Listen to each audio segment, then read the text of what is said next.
Perfect. Hello everyone, bonjour à toutes et tous. First I would like to thank CanDocs for organizing the Doc Day and for making this conversation with such distinguished guests possible. I want to thank Pierre-Alexis, Brigitte, Oshi, who actually suggested this idea, and the whole team who's been working very, very hard to create this wonderful day and actually week of conversations and pitches, etc. CanDocs is also really important because it's the platform, the lab of the future of doc cinema, and I think we would like to talk about that today, even though we just have an hour.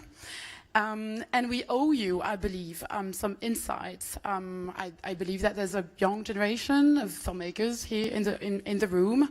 We owe you some insights about how we can build a livable and peaceful and fearless world for documentary filmmakers. The starting point of this conversation was a concern with fragility of public systems of support to documentary filmmakers and our individual and collective responsibilities to protect the systems, to elevate them, especially at a time, this is very well known here, when the far right rises every day. I was thinking of another title actually to Fighting for the Commons, and actually I think the words fighting and commons will be very often pronounced today. Another formulation that I could steal or quote from Judith Butler: how to lead a good life in a bad life. In other terms, when it comes to filmmakers, documentary filmmakers, how to lead a life of power and freedom in a bad world. So we will spend an hour with Raoul Peck and Dominic Asmall Willsdon. It's an incredible privilege.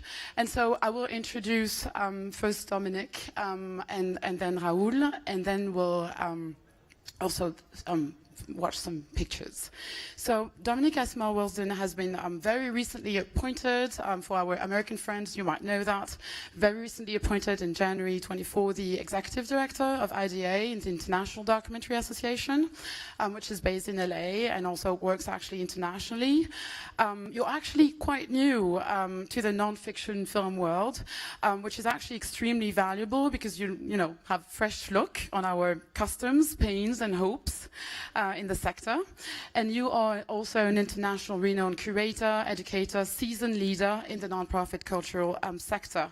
And just in a nutshell, I just wanted to highlight that you founded the film program at Tate Modern in London with a BFI, and then you joined the San Francisco Museum of Modern Art, and you've been very, very active as a leader in, let's say, the connection between education and cinema in the museum space.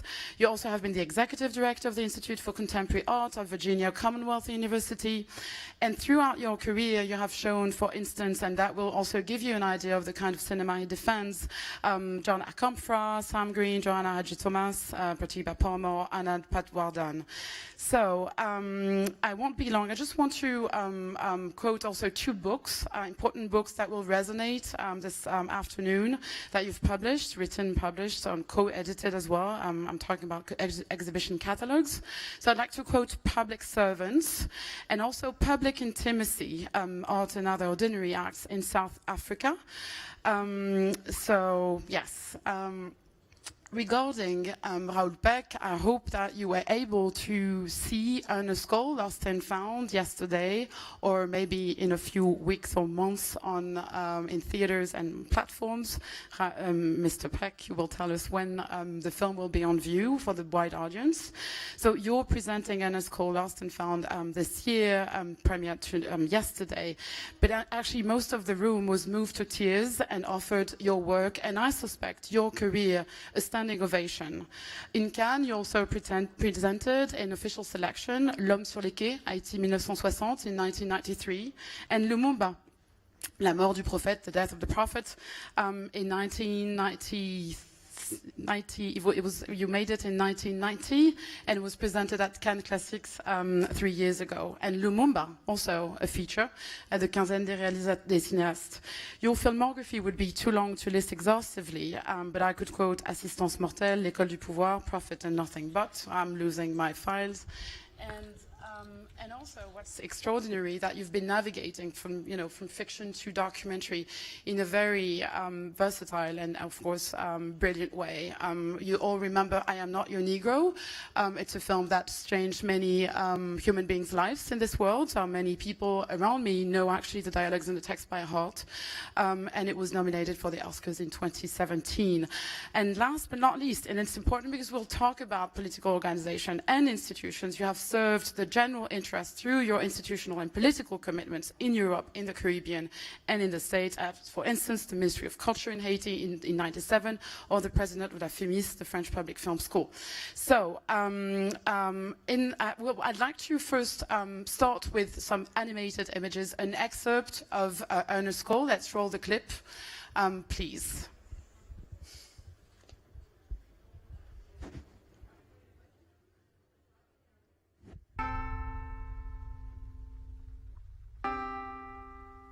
South Africa is a land of signs, a total separation of facilities on the basis of race.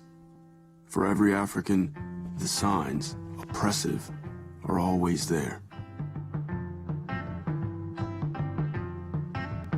Sometimes, the sign says only goods.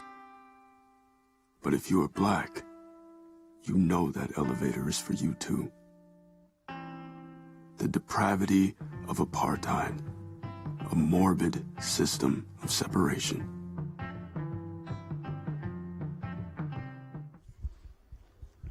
Thank you.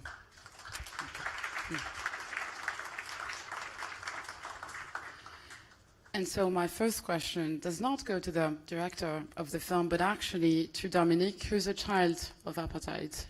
It's shaped your life, and you've worked a big part of your life on actually South African photography. And this will be the first chapter of this conversation, how actually both of you articulate intimacy or, your individual trajectories to your own work, but also to your political commitments. So Dominique, could you tell us more about how you've, your trajectory and your journey actually from South Africa to somewhere else, maybe also to the States, as Ernest Cole has shaped your work?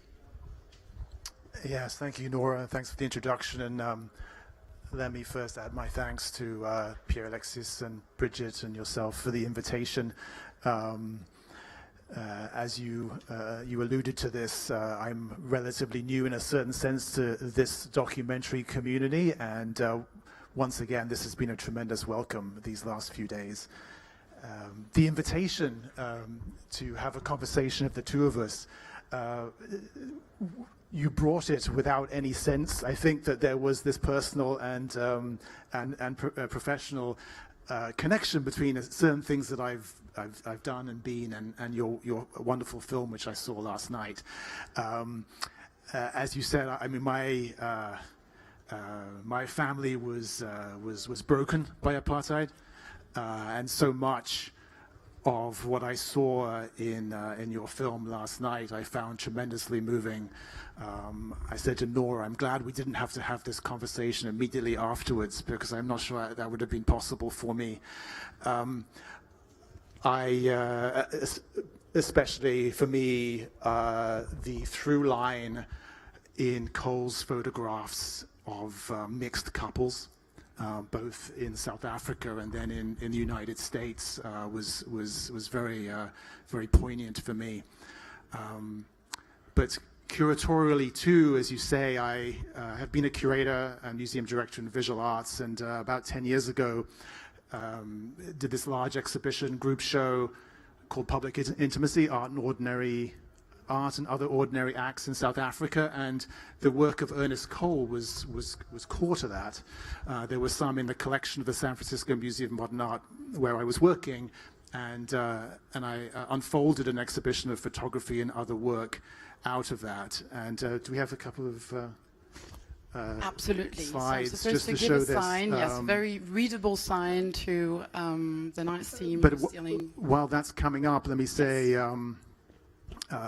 this exhibition being 10 years ago was still a few years before this incredible revelation of thousands of photographs of Ernest Cole. And so the other incredibly moving thing for me last night was to see Ernest Cole's work in that breadth and depth in a way that I had not even seen it as a curator of his work just a few years previous to that. Those are the two publications and projects that Nora referred to. But this work, this photograph, which appears in the film, was one of the works of Cole that was in my museum's collection, and it took some.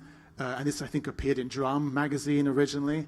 It took some research on our part to locate the second photograph from this scene, and there are half a dozen in the film. So if you go to the next slide, one back.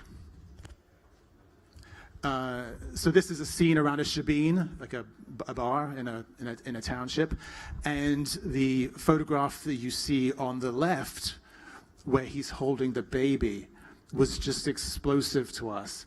And in some ways, the juxtaposition of these two works, one perhaps more ambiguous than the other, became the centerpiece and almost like the principle, this question of public intimacy, that drove the rest of the exhibition. I'd also say this exhibition in 2014 was motivated by the xenophobic attacks in South Africa of the previous 4 or 5 years, which also becomes part of the story of the film.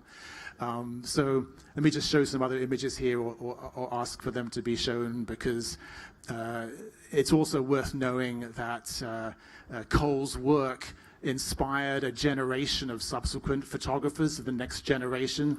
This is the late Santu Mofokeng, and this is a whole series of churches on a train, and specifically the train between the townships and Johannesburg.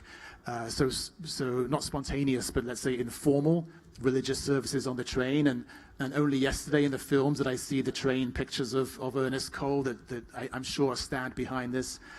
Just a couple more images, if we may. Here's another from the train series of Santu Mofokeng, just one of the great artists of our times.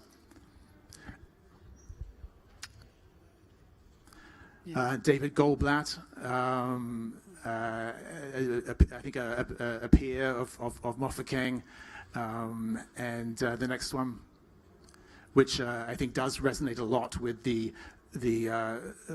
relationships across the color line in relationships of service that was discussed in the film last night. This is Goldblatt too, and I think finally there's a couple more. Oh no, that's it. Yeah. But so just very powerful to me, and I know one thing we may get into, because I know we're going to talk about the place and role of documentary among other art forms, is a film like the one we saw last night could be an exhibition, could be a book, maybe it will be a book.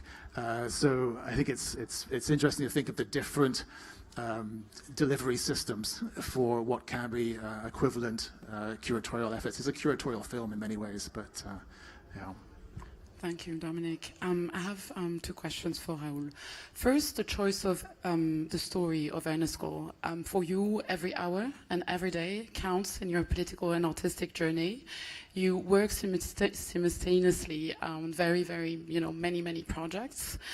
So why did you choose, for almost the last decade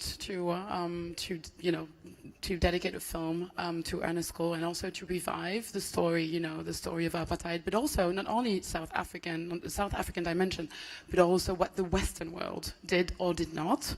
That is my first question. And the second question, seeing the film yesterday, I was very touched to see that you edited in the footage of kids playing with water in Harlem. It made me think of family footage, I believe, that you inserted in Exterminate All the Brutes. And I believe that more and more, more explicitly or subtly, you intertwine your own, individual, personal archive or your own life with the stories that you tell. And I would like to hear you about this precisely, and also maybe when you started trusting, maybe, the possibility that you could do that, or how you did that less visibly before. But I think you've always, done that with your film school films, actually. So you have. Well, it's a Two very broad questions. I'm sorry for that. It's a lot of questions. But to start with, why this film? And usually, especially I'm an older age now, I have to choose my project carefully, because when I start digging in, I don't know where it will lead me, and I have to keep the stamina. And one of the important points is how many layers I can find in that subject or in that story. And another one is, what can I contribute in my own personal life to that story? And in the case of Ernest Cole, was clear that his coming of age as a young 26-year-old young man in New York, having fled the South African apartheid regime, with the thinking that he's going to the new world, freedom and milk and honey, and he will encounter something totally different that is not unsimilar to what he left. So I could project myself for having been, I went to study in Berlin when I was 17, and Berlin was a real place for most liberation movements. My elders were the people from ANC, from SWAPO, from the Sandinists, from the Brazilian student movement, from the Chilean, and we were organizing demonstration together. It was a time with the Germans, students, where there was a sort of solidarity, international solidarity, which will change over the years, and where those movements came to their inner self in Europe. But so that voyage, the ANC struggle, I was familiar with. I was familiar with some of the photos. At the time, I didn't know it's Ernest Cole. I didn't, know more than that these photos expresses what was going on in South Africa. So, but I knew I could now tell a story, the story of exile. I know what it means to be away from your country. There was a dictatorship in Haiti until '86, even a little bit after that.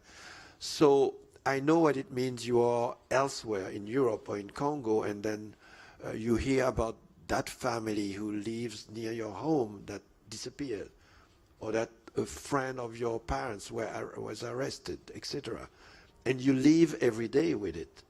It's not that because you're in New York or elsewhere that it's not part of your life. It is. And I could understand why Ernest Cole could, year after year, realize that, that exile is killing him, like it kills a lot of his, writers' friend, photographs, musicians. And, we don't, when you are in exile, it's not that you leave something behind. No, you carry it on your shoulder. And that I knew I could decipher. I was reading, reports about him, stories about him that say, well, he become homeless, or he become depressed, he become paranoid, but nobody touches the fact. Why? It's just not a pathological development. There are reasons for that. And the two major reasons was, one, exile, and the second one, what he phrased, brilliantly and violently poetic, when he said, I didn't want to be a chronicler of misery, because that's the job he would get, and you're black, you're a photographer, but you're a black photographer, so there are certain things that you should do. You belong to that box. But he had a bigger vision. He wanted to be a photographer, period. And there was no space for it. And as a curator, how late black photographer, women photographer, painter, sculptor, their work were not discovered, were even taken in account. So that was killing him, because there was no space for him. There were talk of freedom, liberty, but not for him, in fact. Well, there was a text by Ndebele, Rediscovery of the Ordinary, the literary critic in South Africa, and described very much this, the fact of artists being trapped by what he called spectacular politics, like the politics of good and evil. And in so many ways, what you see in Cole is the attempt to reveal the ambiguities and the kind of the sort of the intertwinings of that you see in everyday life, So. Seeing the film tonight, yesterday night, but also again we'll move, beyond Ernest Cole. But it was very striking how you've been focusing, Raoul, on Black heroes or fallen heroes, on individual trajectories that again resonate, collective fight, let's say, and emancipation quest. I'd like to know how your view on that has evolved. If you, I believe you still have faith in the power of the narrative. But I was wondering, how your faith actually in the possible agency of this kind of narrative has evolved throughout the years. I wish I could use the word faith, or sometimes people ask me, are you optimist or a pessimist? And for the sake of my sanity, I never use those words, because there is nothing really that gives you what you would call hope. Otherwise you would be tired, you would be vanquished. I just see it as something you need to do. I used to say I have no choice in order to exist, I have to do those things. And each film I make, and maybe when you create, it's the same. You have to do several things at the same time. You have to preserve the past, because nobody have written your past. When I'm confronted with all these pictures taken by colonialism, how do I find the humanity in those photos when the view, the gaze of that the person who took the picture was embedded in colonialism? He had the power. He could shoot that photo of the victim. So how do you find the humanity of that person in that photo? So I had to learn to decipher that. I had to learn to make choices, and one of the trick is always to choose photos where the subject is looking at the camera. And then there you can catch something. And so I have to preserve that. I have to deconstruct. I have to retell the story. And I have also to be engaged in the fight now, where I am, or where whatever is on the front. And you have to find the film, the subject, the approach that enables you to have those different layers. I could do that with Baldwin, because you can read any essays of Baldwin. It's like it's happening today. His analysis is point on everything that is happening today. Watching Cole, words of in House of Bondage, you can read about South Africa today. There is inequality in South Africa right now. And to a point where you say, wow, we fought for this. And so, and you can relate to Gaza, to Kiev, to all these places of war and people dying. So it's a film, a subject, a context that enables you to access to all those thoughts, to question you, to bring you to yourself now, that's, you know, the means for me why I make films. Yeah, you were talking about student movements. Actually, we can see them very alive over the world, you know, cross borders right now for Haza. So some disappeared, but some, you know, have been revived. So let's forget about the term faith, and let's go back maybe to agency, power, and also, you know, the concern of the objective to talk to the mass, or to, you know, to have access to as many people as it's possible with one's films or one's books or one's exhibitions. While preparing this conversation, you know, the specter of Stuart Hall was very much present, and also, you know, Ousmane Sambène, who just switched from books to films because it was, you know, a better way to actually have access to lots of you know, people around the world, and especially in this case to Africa. But so, Dominic, when you've been working and actually inventing new educational ways through cinema and with cinema, could you maybe explain us what you've been building in the institutions where you were working to, you know, to bring the public to also, you know, let's say art house cinema, and what was your work and power, I believe. Well, first of all, with Stuart, and Stuart, you know, explored all these different forms, but he would say that fundamentally he was an educator, and so he was a great figure for lots of us in the UK in those years, and fondly remembered.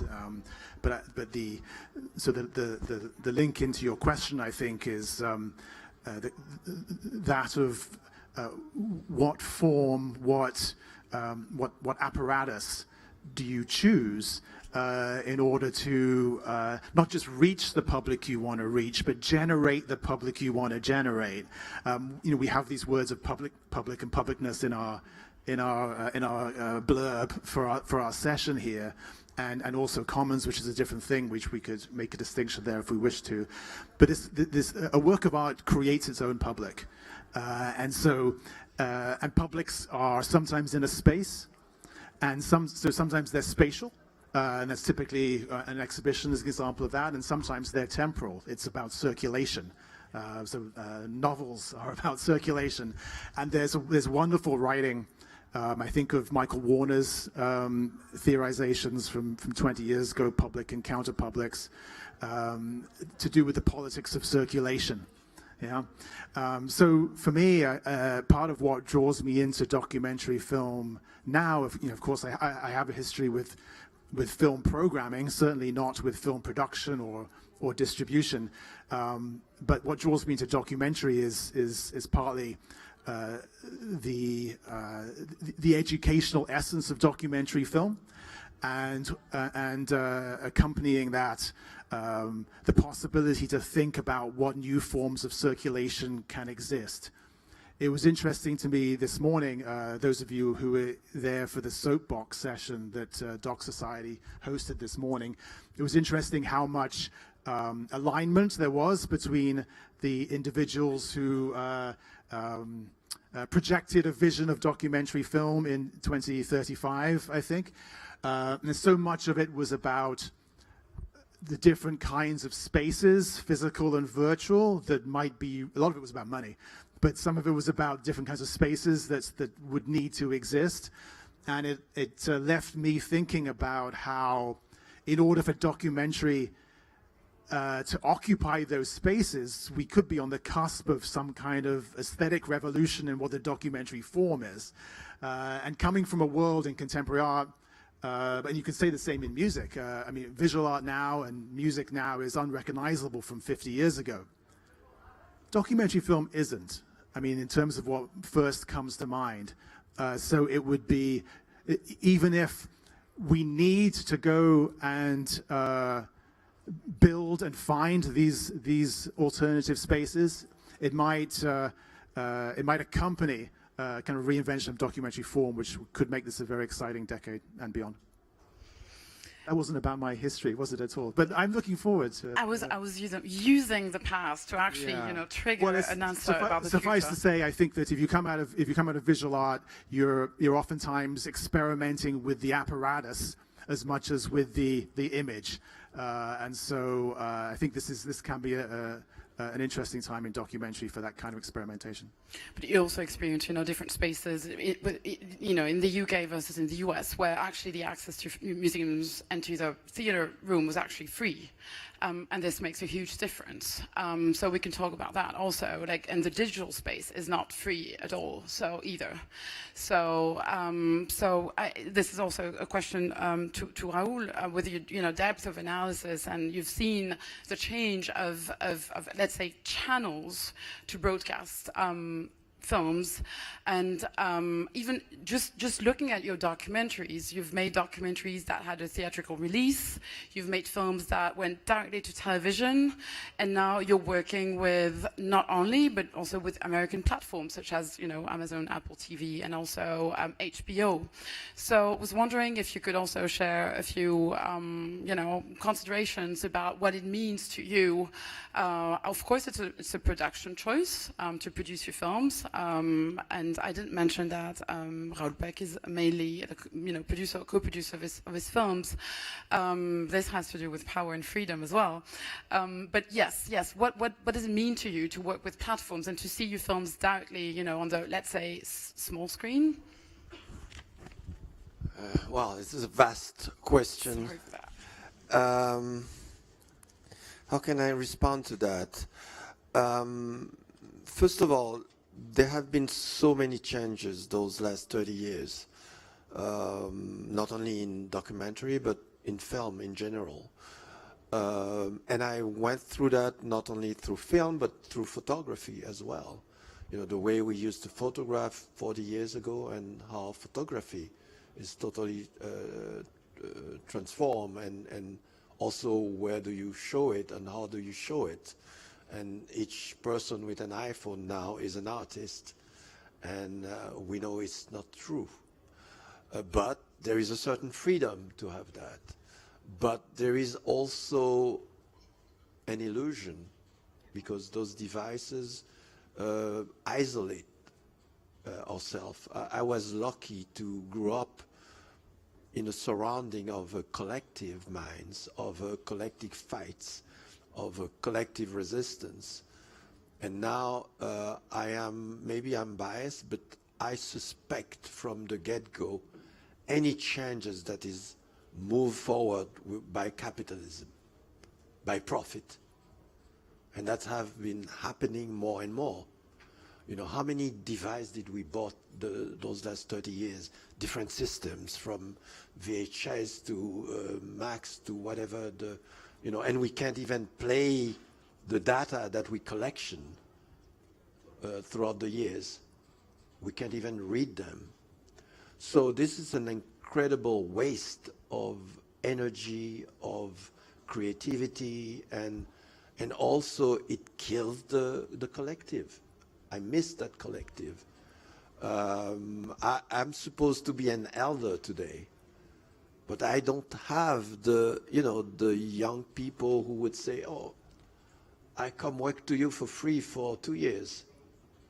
I've done that, and because today it's about something else. It's about fame. It's about money, more and more, and it's about the individual trying to survive, trying to have a life, trying to be happy, and everything is quicker. So if I'm not happy now, I will never be happy.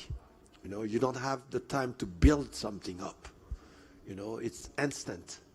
So all these things make me worry, prudent, and not embracing what we call, novelties or progress. What means progress? We can send a group of people to Mars. Everything is in place to do that. But look at Earth, what is going on. Look at even in the metropolis that can send those rockets, the misery of their own population. So it's a, you know, it's a world of that needs profound thinking and rethinking. But I feel like we are all in a bus, you know, riding 500 kilometers an hour, and there is no conductor in it. And we're just all happy and showing our iPhone to each other and hoping that something will happen. But I know that nothing in my life happened without people fighting for it. You know, without you learning, without being close enough and together enough to break the wall. So I'm sorry I can't be more optimistic. Dominic, isn't it through organizations actually and, collectives that we can fight without actually, dying or just being, So yeah, let's talk about IDA. I mean, it's a driving force really, and it's been existing for 40 years. It's been surviving and thriving, Yeah, it's a tremendous thing to come into this point and inherit this legacy. Yeah, 40 years, 42 years. I met the first executive director, Linda Bazell, just last week. She lives in Santa Barbara, California now, and it was interesting to understand the origins. Because to understand an institution in a certain historical moment is partly a lens onto that moment and what were the dynamics and the limitations, etc. at that time. And it was interesting to see the extent to which IDA in the early 80s evolved out of the 70s feminist movement in California. Linda herself, she was part of. Okay, that's the other thing. Her entry into documentary, she was on the team of Jacques Cousteau.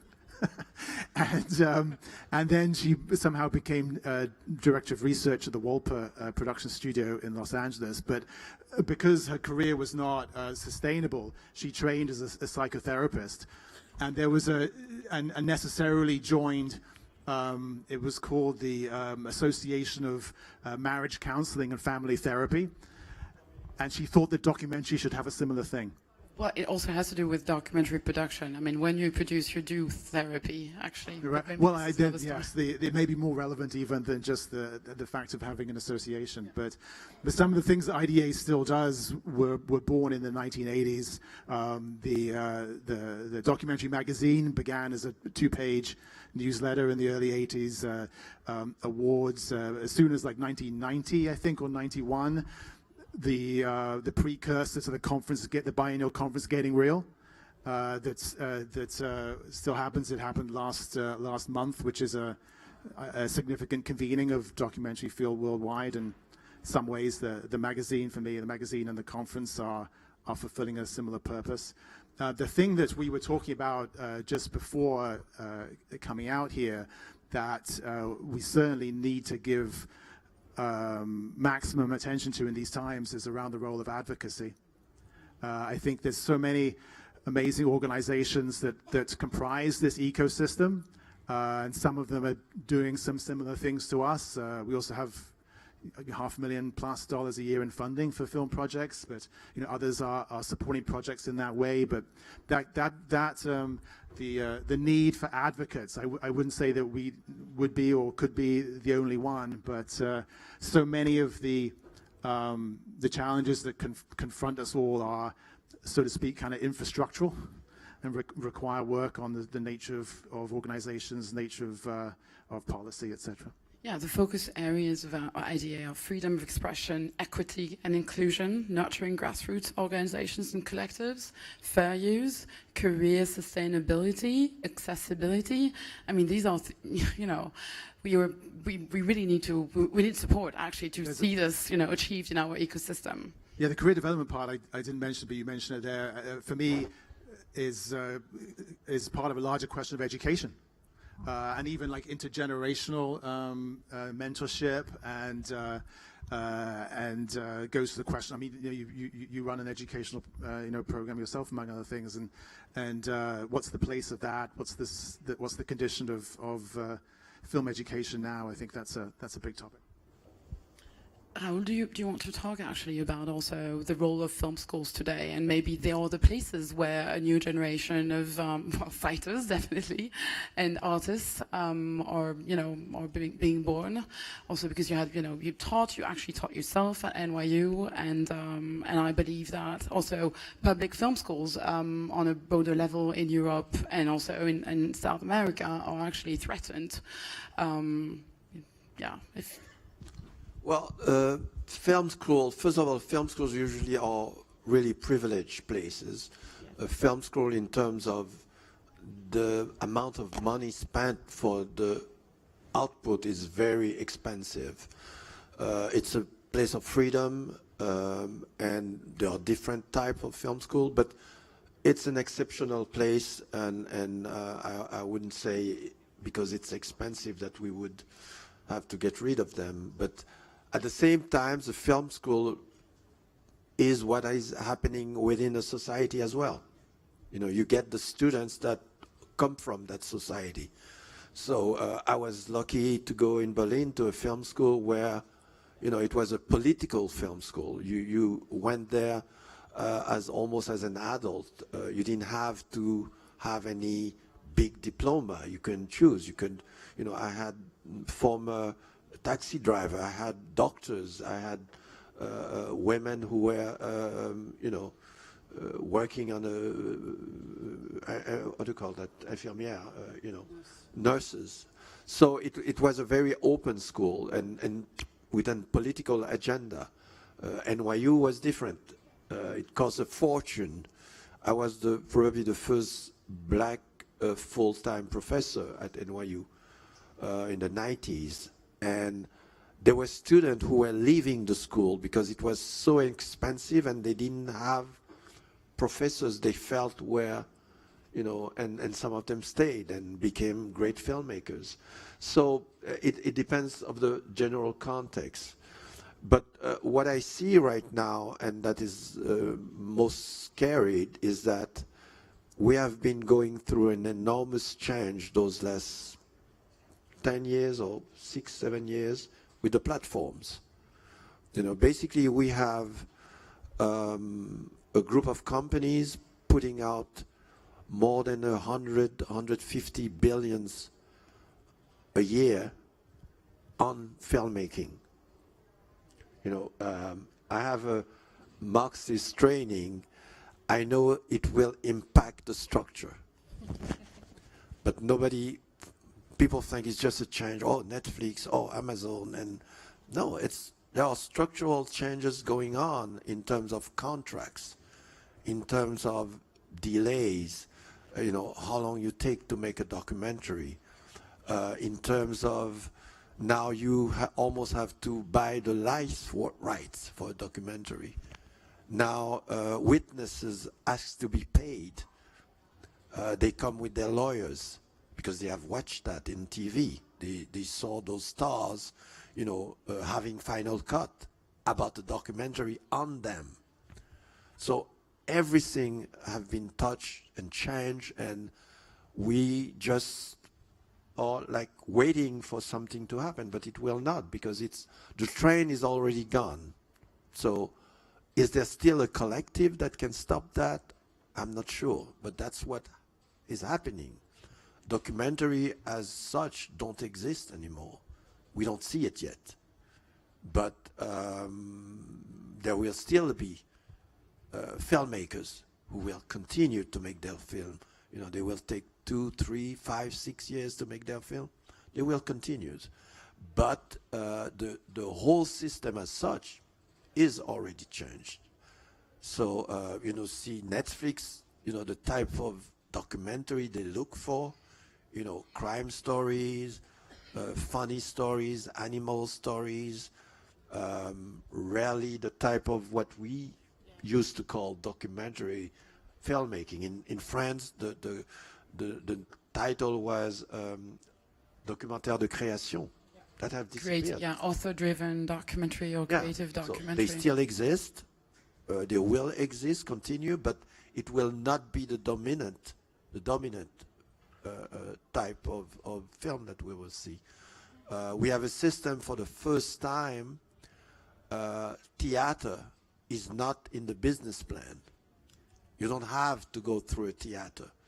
And the theater resisted sound, colors, televisions, VHS, etc.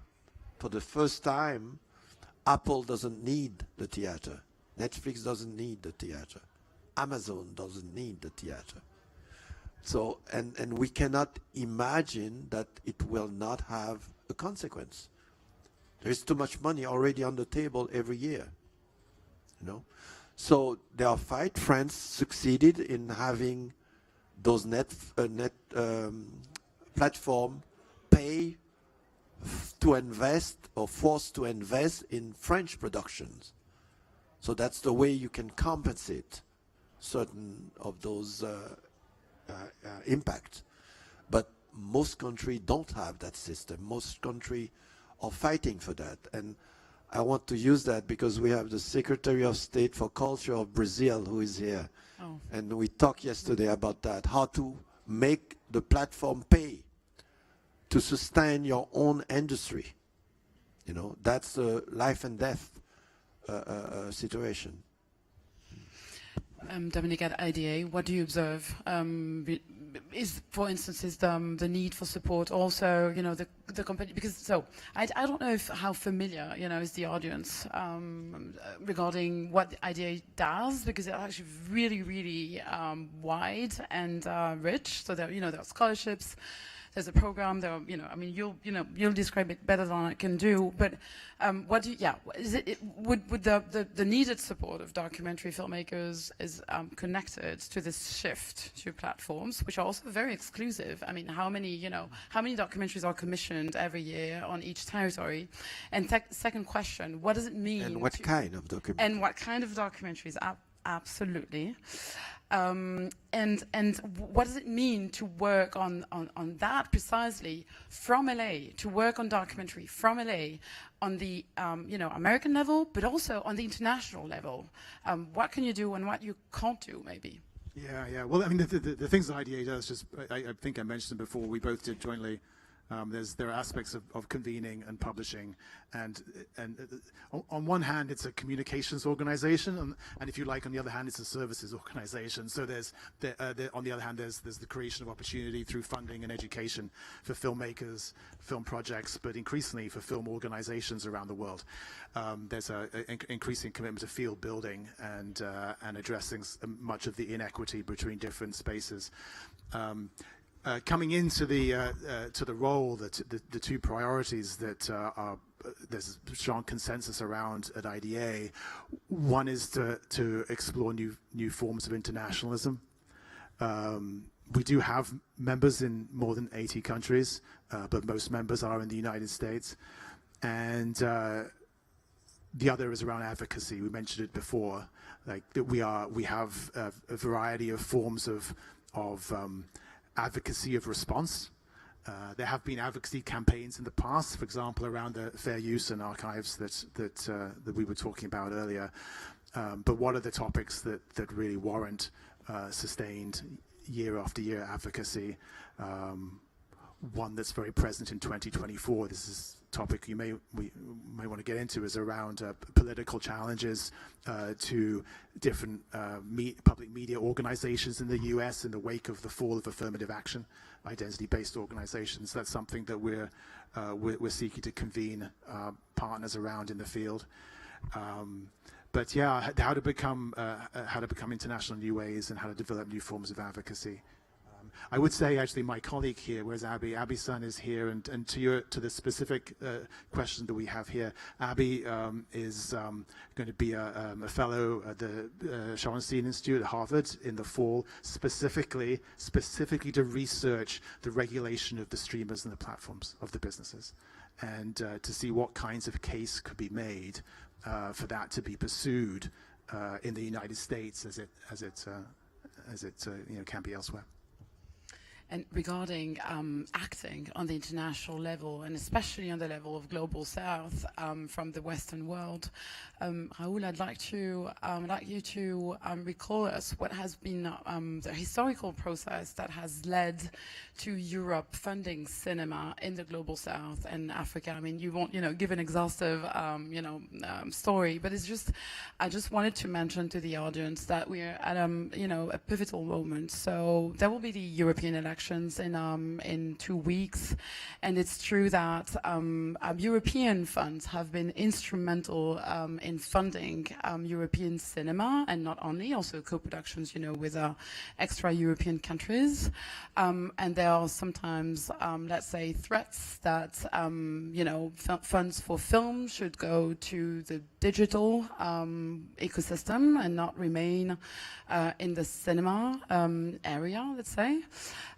So we are at a very critical moment, but also this very year is being discussed the continuation or not, or the transformation of certain, let's say, European commitments to the funding of ACP, the cinema from ACP countries, that is to say Pacific, African and Caribbean cinema.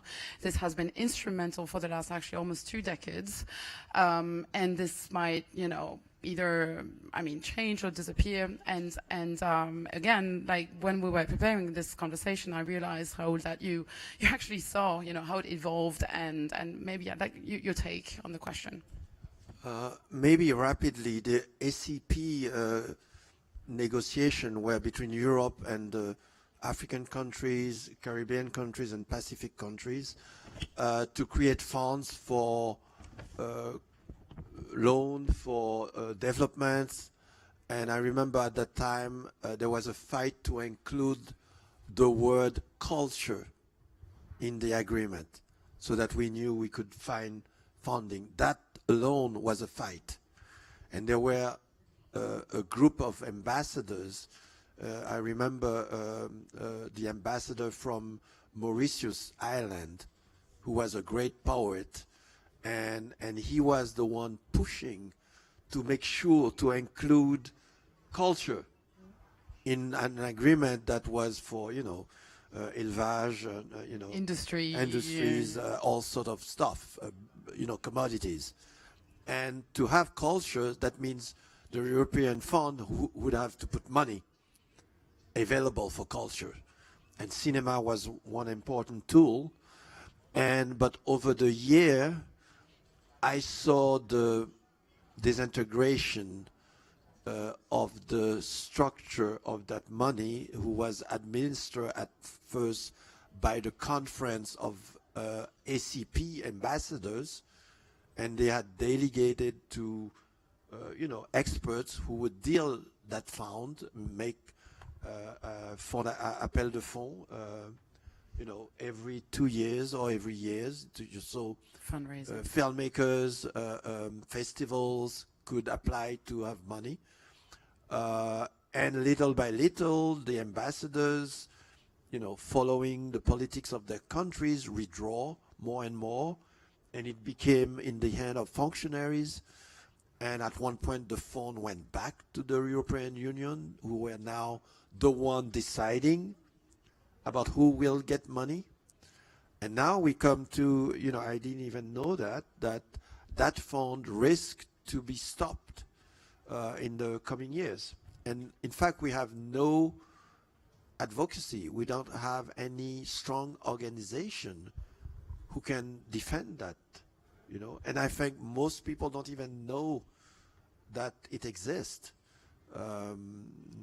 African filmmakers, and I should say Francophone African filmmakers, who were the great beneficiary of that, they have no possibility, they have no real organization capable of fighting that. And it's a fight. We don't have represented, and African cinema have been suffering from that when the French government have reduced its funding, and I was lucky as a Haitian filmmaker.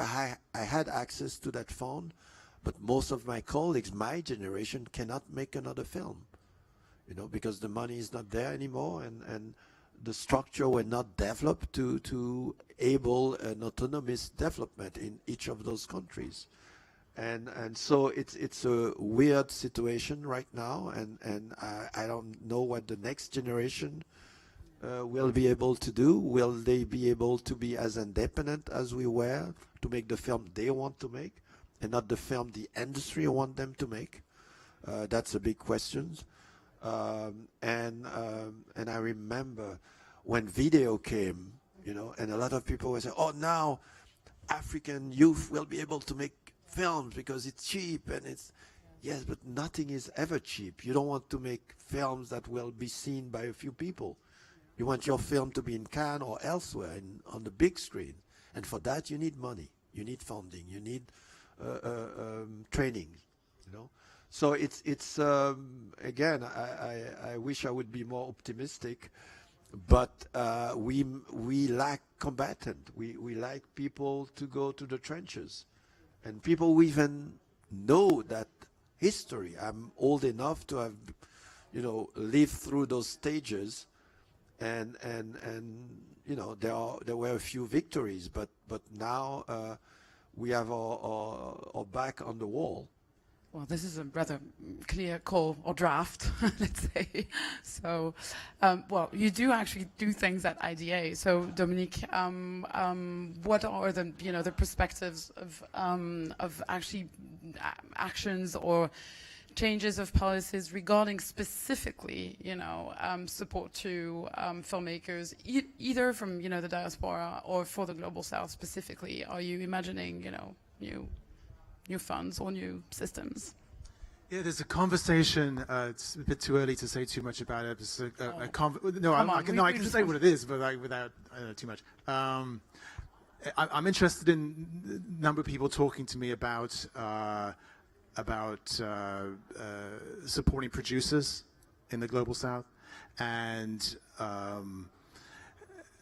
ways in which the projects that they're representing might find eyes and ears in larger markets, and how that can be not yet again a training program for them, but a training program for those in California or elsewhere. And so I'm very interested in exploring those questions, understanding where those interests lie and where those possibilities lie. But I'm just in these first months, I'm just so excited about the range of partners we have and can have in so many countries, and so anything that we do will be driven by partnerships of that sort. It'll be about listening to the needs and interests of others and seeing how we can respond, rather than bringing some idea of our own, for sure. This is another call, actually. Yes. If I may, to add to that, I know the idea well, and they are in pretty much, you know, difficult situation, because the political mood in the US right now, there are senators, Senator Cruz, to tell him, he's attacking the only real state fund that exists, PBS, CBC, and ITVS. And his argument is say, well, we want a more just, equal about the subject, meaning you are producing too much black subjects, too much films about civil rights, too much film about women, too much film about LGBT. We want, you know. No, yeah, exactly. Two sides. Yeah, you may. Okay. No, I alluded to it earlier. I think that this year's advocacy needs to be around exactly challenging these attacks, which are concern you know, public funding, and in the wake of the fall of affirmative action, target organizations whose mission is dedicated to providing opportunity for those who've been historically marginalized. And for me, new as I am, I think if IDA is not about that, I don't know what IDA is about, you know, in terms of that kind of advocacy. And we may be in a position to do that, because it may not be us specifically who are under attack, but we could maybe represent something on behalf of others. Thank you.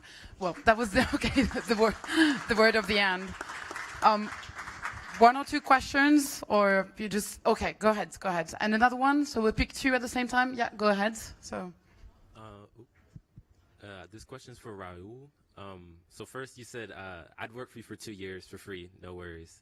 But also, I can say specifically in the US, Gen Z were very expressive.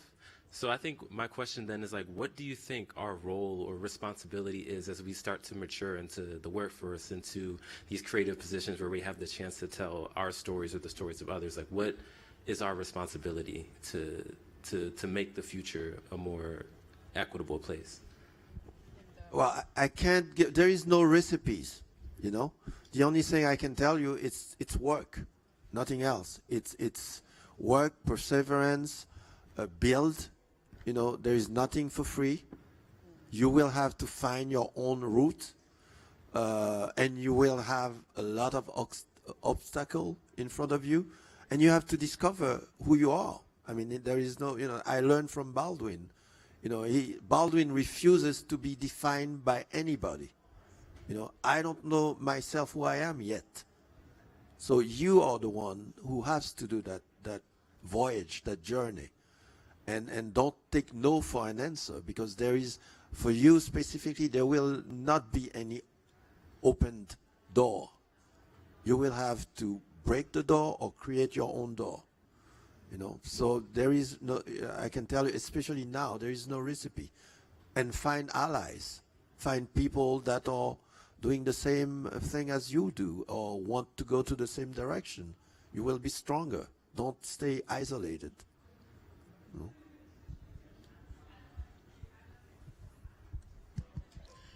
Is the panel aware that there was such a thing as Cannes Noir or Black Cannes?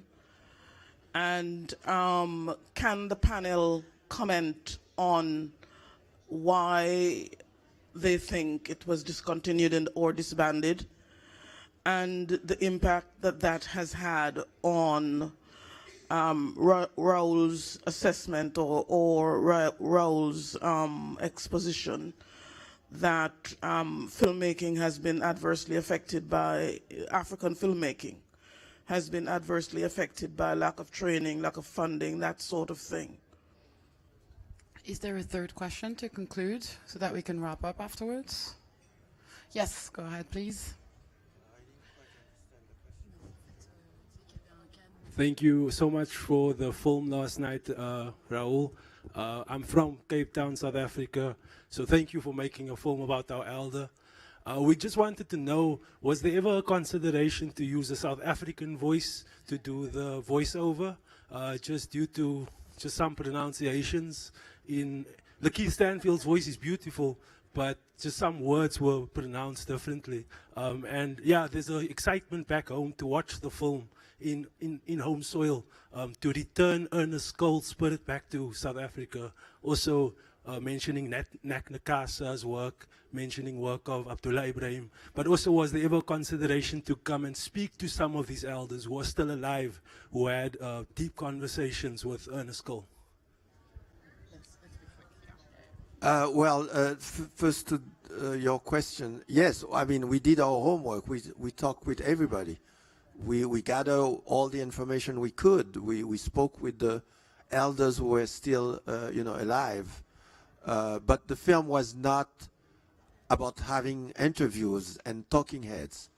The decision from the start was Ernest Cole is telling his story.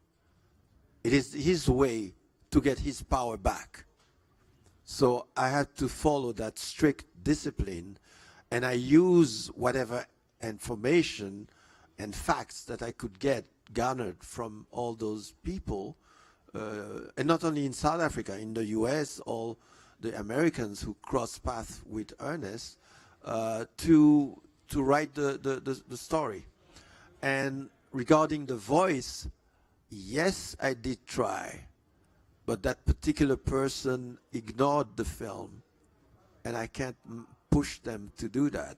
The same way I tried to have as much South African music in the film. And by the way, most of them understood that, and we were able to have that rich music track. And so I can't force anybody to be part of something. And like if, for many reasons, I was looking for a voice that would be Ernest Cole. It was not just about a voice, it was about who could feel Ernest, to feel the emotion. And Lakif was at the right place right now. And he have been a photographer for the last 4 years. He bought a Leica, so we had a great conversation about that. So he could understand where I wanted to go with this. But other than that, I'm totally open. I try to be as authentic as possible.